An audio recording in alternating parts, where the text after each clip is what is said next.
Have you ever wondered how spaghetti is made from scratch? It may seem daunting, but it's a fascinating process that combines simple ingredients into something truly delicious. Today, we delve into the world of pasta making, specifically the creation of spaghetti. First things first, gather all the necessary ingredients. All it takes are 4 simple things: 2 cups of all-purpose flour, 2 large eggs, a pinch of salt, and a little bit of water. The process begins by transforming flour into a dough. Pour the flour into a mound on a clean, flat surface. Make a well in the center, creating a sort of flour volcano. It's a fun step that feels a bit like being a kid again, playing with your food. Next, crack the eggs into the well. Add the pinch of salt here too.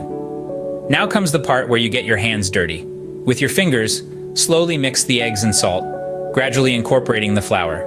It's like making a cake, but instead of a batter, you're aiming for a dough. What you're looking for is a firm, elastic dough. If it's too dry, add a tiny bit of water. If it's too wet, sprinkle on a little more flour. Remember, it's all about balance. Once you're happy with the dough, it's time to let it rest. Wrap it in a clean cloth or plastic wrap and let it sit for about 30 minutes. This rest period allows the gluten in the flour to relax, making the dough easier to roll out. Now, the real fun begins. Unwrap the rested dough and divide it into 4 equal parts. Take one piece and flatten it with your hands, then roll it out as thin as possible with a rolling pin. The thinner the dough, the better your spaghetti will be. Then, it's time to cut the dough into spaghetti strands. You can use a sharp knife, a pasta machine, or even a pizza cutter.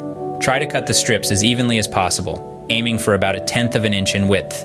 Repeat the process with the remaining dough. Once all your spaghetti strands are cut, it's time to cook them. Fresh pasta cooks much faster than dried, so make sure to keep an eye on it. It usually takes between 1 to 3 minutes in boiling salted water. To summarize the process, start by making a dough from flour, eggs, and salt. Let it rest, then roll out and cut into thin strands. Cook in boiling salted water until it reaches your preferred level of doughness. And voila, you've just made spaghetti from scratch. The magic of making spaghetti from scratch lies in its simplicity. It's a process that transforms simple ingredients into something truly extraordinary. So, why not give it a try? It's a culinary adventure that's well worth the effort.